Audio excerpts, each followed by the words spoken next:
Welcome to the Heartbreak to Happiness Show with Sara Davison. If you're struggling with a breakup and you feel shocked, angry, betrayed, devastated, or sad and alone, then this podcast is for you. Best-selling author and award-winning host Sara Davison shares how you too can get on with your life to heal, grow, and move from heartbreak to happiness. Here's your host, Sara Davison.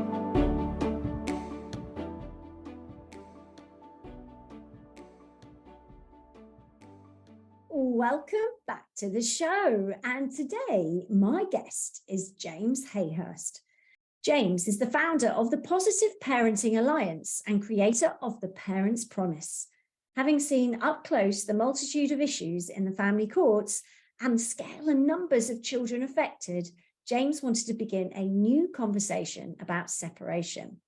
In May 2021, after many conversations with like-minded people and organizations, The Parent's Promise was launched, backed by over 20 organizations ranging from the likes of the children's mental health charity Place to Be to Relate to Black Mums Up Front. The aim of the Alliance is to effect important cultural change around separation in the UK and beyond. So I am super excited to welcome James Hayhurst to the show. Welcome, James. Thank you for having me. Well, I'm very excited. This is all very topical right now as we're recording. We were at the Houses of Parliament here in London last week, and there's been so much media attention around the Parenting Promise, the Alliance, and this new initiative. So please tell us all, what is it all about? Wow. Yes, it's been quite a crazy week. It was I covered on Good Morning Britain this morning, and yeah, since when we were talking on a Monday, since Thursday, it's been a bit mad. I need to get my own agent. Where shall I start? The beginning or the HR initiative? Well, why don't you start back from the beginning and let us know how you got into this, because I know there's a story behind this. Yeah. So of course, it won't be a surprise for people to realise. Obviously, I've had a separation, and probably nearly 10 years ago, actually. And it got me thinking, as I was going through the process, as it no doubt got you thinking as well, is that as a society in the UK, the systems and maybe the culture around separation isn't talked about much, and some of the systems aren't particularly strong. And as I was going through, I couldn't believe how little it was talked about, actually. There were lots of, as you know, it can be quite isolating, and there's lots of, you reach out to friends of friends, and it seemed that lots of people had stories of separations and how painful they were or how difficult they were when they got into the court system. But it felt like, as an overall issue, there wasn't really much action. And I've been looking at online at probably articles from almost 20, 30 years old saying there's got to be a better way of doing this. And, you know, cut to the present day, and what Sir Andrew's saying is there's got to be a better way of separating, certainly if you have children, that doesn't involve the court. So Andrew being Sir Andrew McFarlane, oh, sorry, who is head of the family courts at the moment in the UK. Yeah, and who was present on our event on Thursday, which was a great endorsement. But yeah, so my background, my sins, is in advertising and marketing. And it just felt like there was a real role for communication to have, firstly, a conversation, but then secondly, a different kind of conversation. And so you and I have talked about this a little bit. It can be very quickly very toxic and often very gendered. And I could sort of see these parties on either side maybe getting in the way of, let's call, more rational debate in the centre about how we can separate better for the sake of our children. So the idea we had was, okay, can we think of an idea that's really hard to argue with, that just feels so common sense that everybody kind of nods along? And might it be possible to bring a load of groups with us and to create a sort of an alliance of individuals and organisations that all wanted to change how we view separation in the UK? So that's where we got to. So there's an alliance. It's called the Positive Parenting Alliance, and there's about 20 or so organisations, members of that, from big organisations like Place to Be, who are the children's mental health charity, Relate, who many people have heard of, Black Mums Up Front, Asian Single Parents Network, a whole host of organizations, all with the same belief that we need to do better. And in fact, we looked at some of the numbers when we launched the Parents' Promise, which I'll come on to shortly. I think, like 280,000 children a year are touched by separation, and it's a huge factor on their mental health. So both Place to Be and another of our partners, Fegans, say that it's pretty much the number one reason why children access counselling. Interesting. Yeah. And yet we don't seem to talk about it. So we launched the Parents' Promise in May 2021, slightly Brexit and COVID delayed, I must say. And we did a survey and we discovered that 95% of us parents have actually discussed and maybe even agreed what we will do if we win the lottery, which sadly is unlikely to happen. But less than 5% had ever talked about separation. And again, people listening to this podcast will be pretty much aware of the figures. 40 to 50% of partnerships are likely to end up in some sort of in separation. So it feels like a big experiment in cognitive dissonance. No one wants to think about this, but it may well happen. And that inspired the Parents' Promise. So the Parents' Promise is, I suppose it's somewhere between a prenup and a will, but it's a commitment that two parents make to each other when things are good. I mean, it could be something you do when you're doing the NCT class, or it could be when baby's first born or whatever, that essentially says, hopefully this will never happen, but if for some reason you and I aren't together forever, let's commit for the sake of our child to behave in a certain way that's really child focused. And then there's kind of three pledges subsequent. So I can read it out if that's helpful to the listeners. And the website is theparentspromise.org.uk. And if you go on it, you can download your own promise, and our counter will move up. We're keen for it to move up. It's on just shy of 2,000 at the moment. And it says, "Dear child's name, whatever happens in our relationship with each other, we, mum and dad, or dad and dad, or mum and mum, promise to put your needs first by always recognizing that we are both your parents. You have a need for a relationship with each of us and your wider family. We will never make you choose between us. Loving you and keeping you safe while always being respectful to one another. As your parents, we will never hurt or tell lies about each other. And thirdly, working together as a partnership to provide for you and to create the best conditions for you to thrive." I love that. I mean, I think it's great to have that out there. I think it's great to set the intention out there. And I'm sure that's a tough conversation to have when you're happy and everything's great. You don't really want to be talking about, maybe it's ending. I know some people will probably think, well, that's putting a jinx on it. We don't want to focus on that. We don't want to plant that seed so early on. So I can see why people avoid those conversations, but actually it is healthier, like having a prenup now, to have something that says, if it doesn't work out, then we're going to look after our children, which is the most important thing above the finances and everything else, right?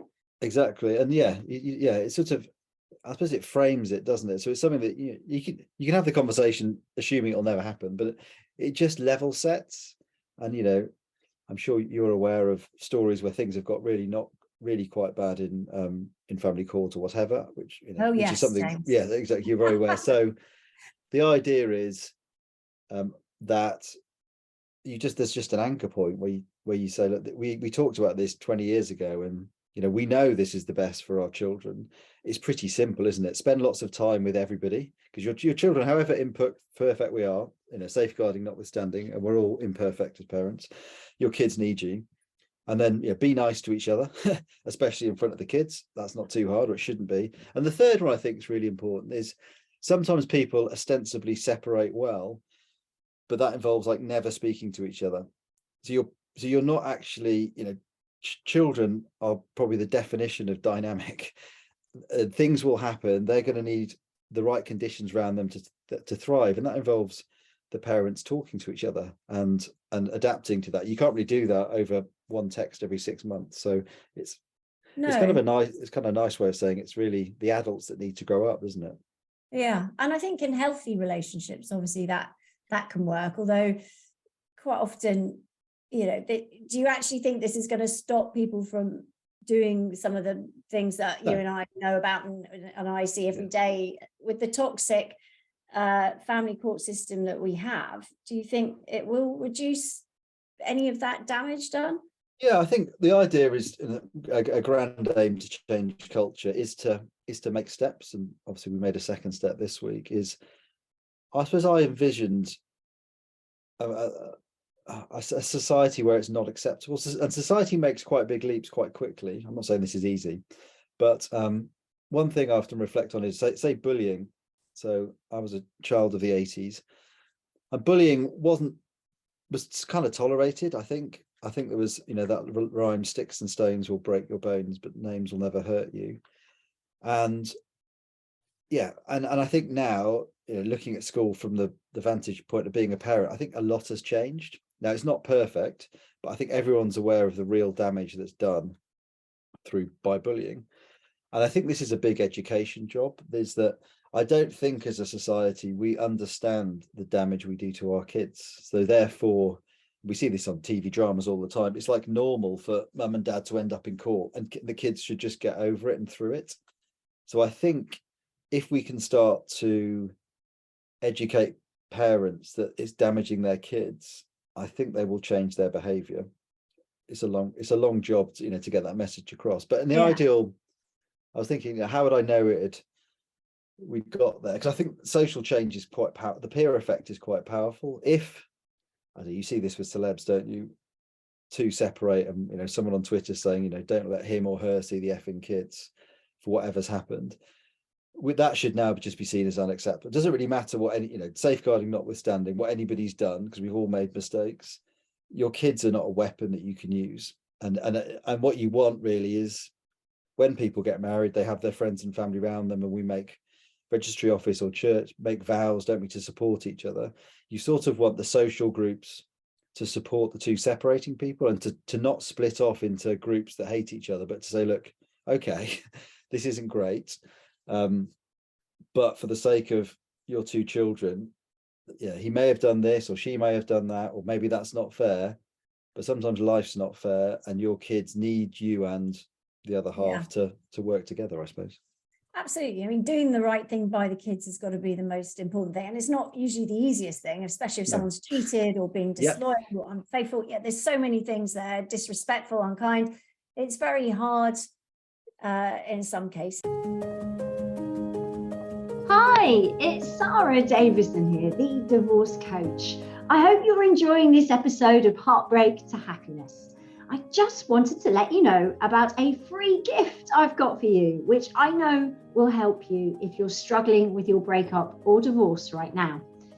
I'd like to offer you a free week's membership of my Heartbreak to Happiness online support group sessions with unlimited access to any of the groups during this time. So what are they? Well, these are friendly and confidential online support groups run by my accredited coaches. I've designed them to ensure that you know you're not alone and there is help and support out there to help you cope better. One delegate, Jane, said after her first session, "I can't believe how much better I feel in just 1 hour."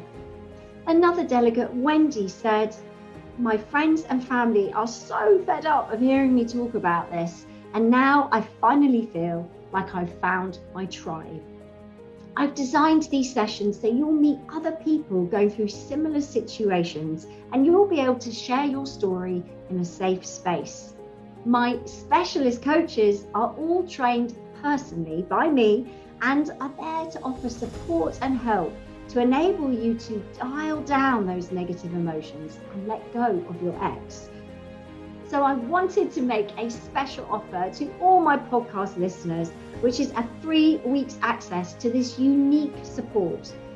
It means that you will have access to as many support sessions as you would like to attend in a week. And we've got lots of days and different times to choose from. This is a great way to start to take your power back and help you feel more empowered. Remember, as I always say, it's not what happens to you that defines you, it's what you do about it that makes you the person you are.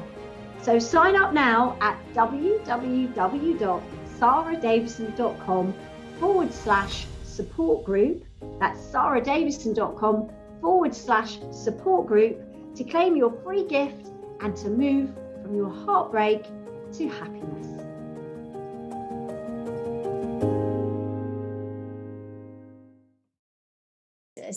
I guess my sticking point, and my listeners will know this, is that, you know, you said several times, to quote you, safeguarding notwithstanding, it's very difficult to do the safeguarding. And, you know, I know Andrew McFarlane was there talking about, this is great, your initiative we're going to come on and talk about now, which it is.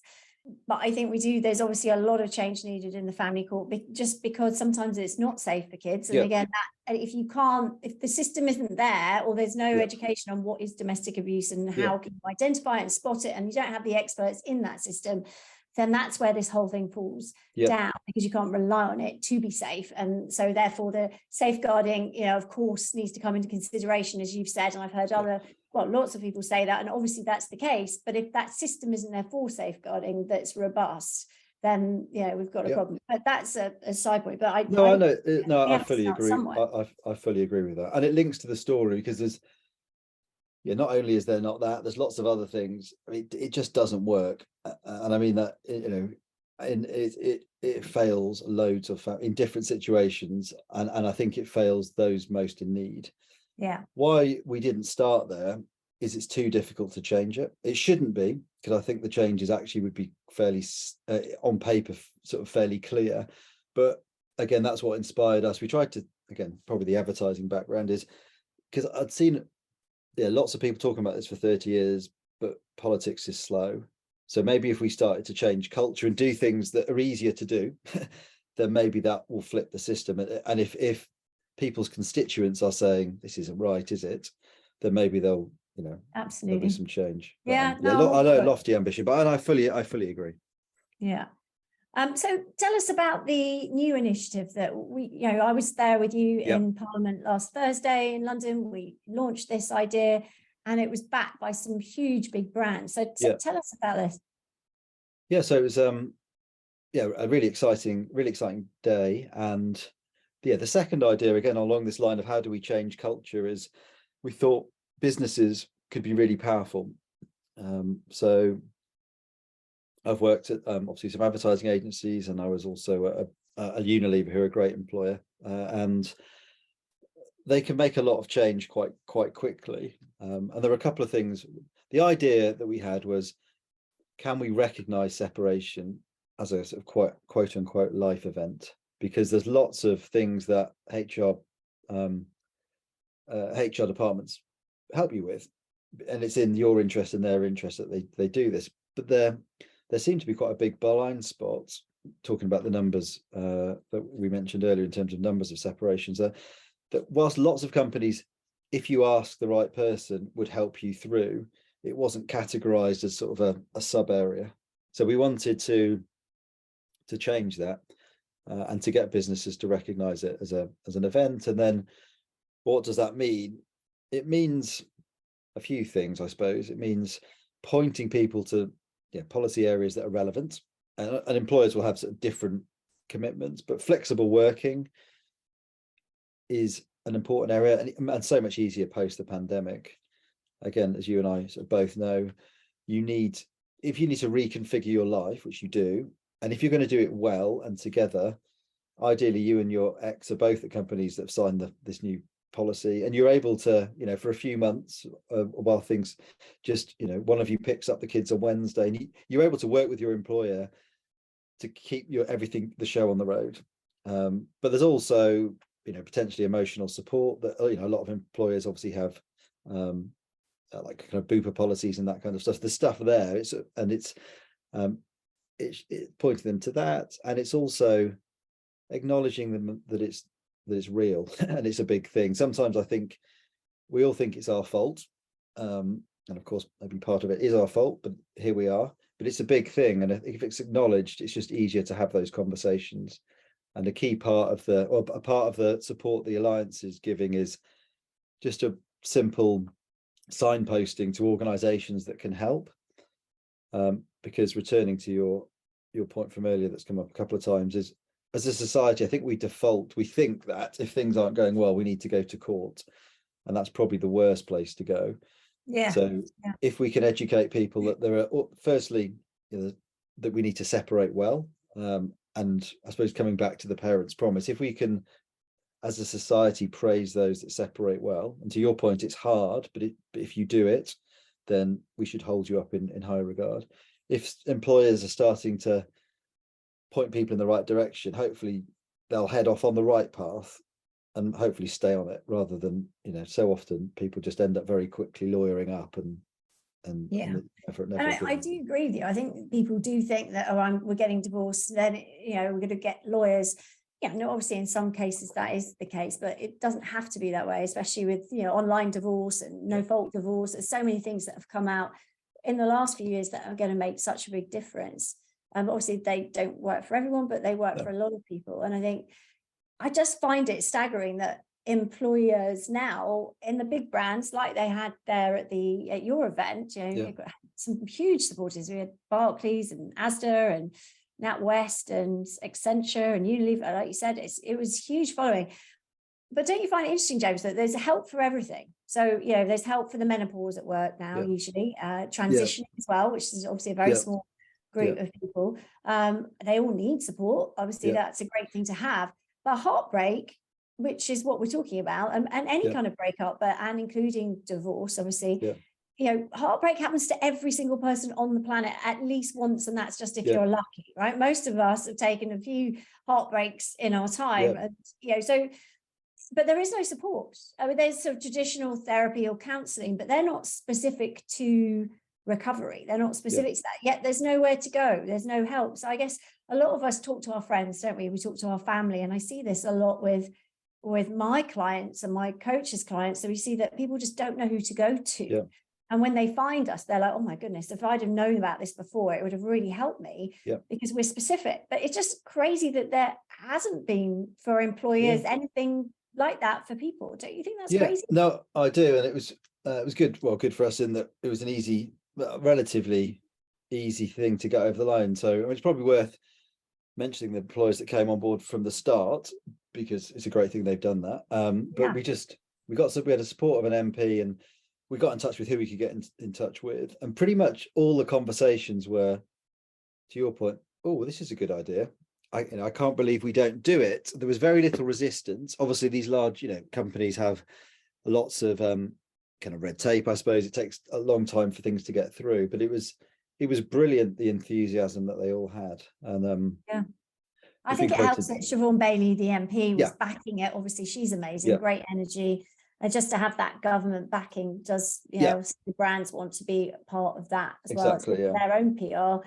But also, I think, one of the Mustafa Faruqi, he gave a really moving speech, I thought, about how when his parents got divorced when he was 10, and he had to choose who to live with and which country to live in, which still, was for him now is still an issue. It was difficult. And I think a lot of people have those experiences, whether, I mean, that's quite extreme one, but, know of people going through divorce, have seen the impact, whether it's their parents or as parents watching their kids get divorced.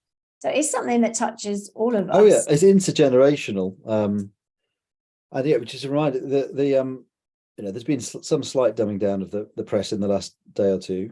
It's great we're getting the coverage, because it's been sort of put out as it's time off for separation and not the nuance. And is that good or is that bad? But that sells papers though, right? It does sell papers, yeah. But I've had more than 2 really amazing emails from journalists when I've talked to them afterwards saying, this is such a brilliant thing. You are helping thousands of families. And I mean, it sends sort of shivers down my spine, actually, because these are people that have been through it, and they like, again, they know, and it's, it's just it's a compassionate thing to do. And and the survey that we launched alongside shows, and this is to quote Sir Andrew McFarlane, summarised this as such, it's a win-win. So we discovered, I mean, this is unsurprising, I think, 90% of employees felt their work suffered at some point during separation. 95% said their mental health at work was impacted. 12% left their jobs altogether. And yet only 9% of the people we surveyed said their companies had a policy or knew their companies had a policy. So, you know, if you want to keep good people, which we do, then you want to help them through the difficult parts. It feels like it's the right thing to do. So, well, yeah, and then your employees want to stay; they feel looked after. Also, I know Harvard Business Journal released some information last year saying that divorce reduces productivity per employee by up to 40%, not just for the year of the divorce, the year before and the year after. So that's 3 years of reduced impact of reduced productivity. Also, co-workers by up to 4% and line managers 2.5%. So it's a ripple effect on people around you as well, which ultimately they concluded was actually quite often cost employers more than that individual's annual salary in mistakes, lost time, lack of productivity. It just, snowballed. So again, it's definitely an area which impacts the business. So even if, and I understand running my own business, you've got to look at, you've got to make the business successful. You've got wages to pay, you've got people that depend on you. So ultimately that's a driver. But obviously if you don't have happy employees or they're struggling or their productivity is down, then that again affects the bottom line, which is what they are looking at. A lot of it is about, what are the conditions that will help an employee thrive? And lots of people, probably myself included, you work harder, because there might not be much else to do at that point. But just knowing, and I had two great employers during the main part of my quite long and drawn out experience. It was knowing they were on side helped me because and having those, so that was what inspired this. Is even though they were amazing, there wasn't a policy area that I knew about, and I could imagine other people maybe not asking. So the point is, if everyone knows that they can be supported, it'll take a different sort of shape for each person. It's not about people slacking off. It's about helping them through what's right for them. And as you say, it will help the employer, and I'm sure there'll be a much greater employee, but there'll be much greater loyalty as a result. And Zurich also released some information. Zurich run an employee assistance program. So that's a program that big corporates will sort of sign up to with a hotline. So whatever the employee is going through, it could be any kind of upset or need, they can tap into that phone number and they get help with all sorts of things. And they said that they'd seen an increase, I think it was 73% in the last 12 months of calls specifically around separation and divorce, which again shows that there is a huge need for this. And I've had calls from some employees of big brands phoning me saying, they've given me this phone number to call, but you're not on there, Sara, and we've got therapy, and I don't want therapy. I want breakup and divorce coaching because that's specific. It's going to fast track me. But it's very tough to get into those EAPs for a small business like mine. I mean, relatively small anyway, and compared to the big brands names. So, but it's definitely something that I think employers are looking at, they're becoming more aware of. And but I guess for some of these HR policies, like, being a bit more flexible, that works for big brands when you've got teams of people and, thousands of employees. But when you're a small employer, how can they adjust to supporting their employees, do you think? Yeah, I mean, I'm not a HR expert, and there's always going to be things that are possible and things that aren't. But again, it's catalyzing that conversation, I think, so that people can work out what will work. And maybe there's only so much small employers can give, but I don't think it's about people necessarily working less. I think it's about people having, being able to pick up the kids and log back on later, or to go to a certain appointment, whether that's solicitors or a court. Let's hope it's not that, but that people can fit their work in around this new thing that's landed on them. So in which case, I'd hope small employers would be able to do that, because the employee needs to do these things. Either they'll have to leave if they can't pick their kids up when their husband used to pick the kids up on that day, or if they can't attend that hearing, then either they phone in sick, or at some point I guess it's not just about the logistics, is it? I mean, they can have time off, but if they're not processing their emotions in a healthy way, or they don't know how to, they could take time off and just lie in bed and cry all day. That, I mean, we're talking about deep trauma. I mean, divorce is known as the second most traumatic life experience we go through. People don't just need a bit of time and to go off to court. It's a lot more than that, as you and I both know from having been through that process. No, exactly. And it's sort of the other thing as well, which I think plays into the societal change, is having the conversation. So I think there's a bit of a binary. I certainly never thought I'd get divorced. I'm not a child of a divorce. It happens to other people, as far as I was naively concerned. There is a stigma, and I think there's a society where people are either happily married, single, or they're divorced and a failure, quote unquote. And I think that's not true. And I think, as well as the employee package, we've got a line manager guidance, because as well, if you know somebody's going through, or maybe you don't know, it's having those conversations at work that will help, because it'll help the person going through it share.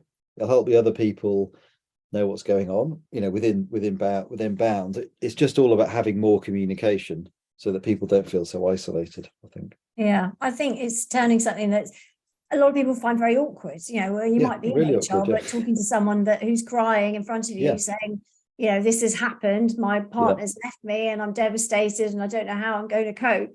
You can't expect them to be experts in how to manage that. Exactly, so having some guidance just takes a little bit of the pressure off, and then somewhere to signpost them to, so they can get the right help and support and navigate that process. Because it is a minefield, isn't it? I mean, there's so much information out there. It's very hard to know what to do. Like you said, a lot of people think they need to go straight out and get a lawyer, but there are lots of other options now. I mean, there's both too much information and not enough of the right information, which is what this guide will hopefully. It's only 3 or 4 pages of a PDF that, there are some, you just don't know this stuff until you've been through it, and it's far too late. There's a couple of great books around 101 questions about divorce with kids that I never knew, and there's another one called Anything But Family Court, and actually I think that's by Joe O'Sullivan. Even solicitors aren't aware of all the different pathways. So if you can read a short book and suddenly realize that as well as court, there's 10 other things you could do, all of which are going to be better as a start point, then that's useful, I think. Absolutely. And I think the more resources people can sort of get their hands on to help them cover all those different areas are helpful. Anything But Court would have been a good book. I would have liked to have read that. Yeah, exactly. In the early days. I didn't realise that was an option though. But exactly. And it actually has the foreword is by Sir Andrew McFarlane, of all people. So even he's behind it. Well, it's good to see that they are open to putting their name to these things.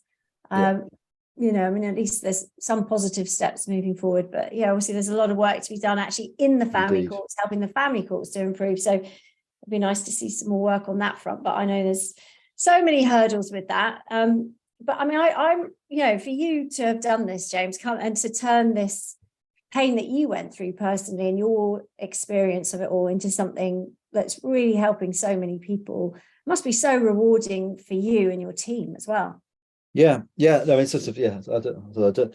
This isn't my day job. It's something, a passion project on the side, and it sort of helped to try and put something good back. It felt like there's a real issue, because people, as we've said, people just fall into the wrong areas and they end up in somewhere they don't need to. So if we can educate and change people and change the outcomes, then that's going to be huge. And the emails I've got in the last couple of days have really, I suppose, galvanized me in realizing that it's worth doing this. If we can, even a fraction of those 280,000 children, if a fraction of them have a better experience, and that's going to make a real difference, I think. Yeah, and it is great to see so many media outlets taking this up and running with it, whatever the slant is. I mean, I was invited to talk about it on Women's Hour last week on BBC Radio 4, and Rebecca Giroux from Only Mums and Dads, who I know was involved in the initial sort of project with you, also was on there, and that was a great balanced discussion about what this is and how it can help. And I think it's just raising awareness, letting people know, and then hopefully, as you say, it's small steps that trickle through. But you have a great team around you, and your wife Melissa is an awesome force, I know, behind you as well. MD Communications, she helped pull give her a plug. MD, yes, exactly. So it'd be wonderful to be able to have to pull in the expertise of some professionals. That's probably why we got so much media coverage. But no, it all pro bono as well. But it all helps. I think people that are affected by this, and there are many, all want to help. And that, that's why there's so many of these organizations. People want to try and make a difference. And so it's great to have the 20 or so organizations and individuals all pulling together. And we'll have to work out what we do next now. Absolutely. And I did see in the room even like groups coming together that normally would not have talked to each other, which I thought was really lovely, because like you say, some of these issues are very toxic and divide people, where actually what we need to do is come together and find a solution by working together. So I'm all for that. And thank you very much for that, because I'm glad to be involved. Thank you for inviting me. And pleasure. It was an absolute honour to see that last week. Well, thank you, James. Where can people find out more about the work that you're doing? So the main place is theparentspromise.org.uk. There is an international site as well, and there you can see the promise, and there's a tab you can look at the HR initiative, which gives you a bit more information, and you can also download the guides that I've mentioned, so they're freely available. So that's probably the best place. And then we're also on Twitter at the Parents Promise, I believe, and I think we're on Insta, and you can find me on LinkedIn. My Twitter handle is at Hayho, but the Parents Promise is probably the best place to start. Brilliant. Okay, that's great. Well, thank you so much. I have one last question for you, James. Thank you. I ask all my guests who come on my podcast. So the podcast, as you know, is called Heartbreak to Happiness. And I think it's really important, even when you're going through tough times, like a divorce, as you've been through yourself, to know what happiness is for you, so that you can tap into it and enjoy it, even when things are a bit challenging. So what is happiness for you, James? Happiness for me is, I think, time with my daughters. It's as simple as that. And I think that's really good advice. I remember when I was going through difficult times, it's knowing that it will get better. I think I used to even write stuff down, because it will, hopefully. And keeping hold of that, I think, is really, really powerful. There are small things that make us happy. So head towards that. Yeah, the little things can make a big difference, can't they? Yeah. Brilliant. Well, thank you, James, for coming on and sharing so much information. I know that would have resonated with so many of my listeners. So thank you for coming on and being such a fabulous guest. Thank you. That's it for today's episode. Be sure to head on over to theparentspromise.org.uk to find out more about James and his work. And I look forward to you joining me on my next episode. That's it for today's episode of Heartbreak to Happiness. Don't forget to subscribe and leave a review to win a free ticket to Sara's virtual Heartbreak to Happiness retreat. This is a transformative combination of live webinars with Sara herself, coupled with her empowering online video program designed to help you cope better with your breakup and start feeling happy again. Thank you, and join us again on the next episode for another dose of Heartbreak to Happiness.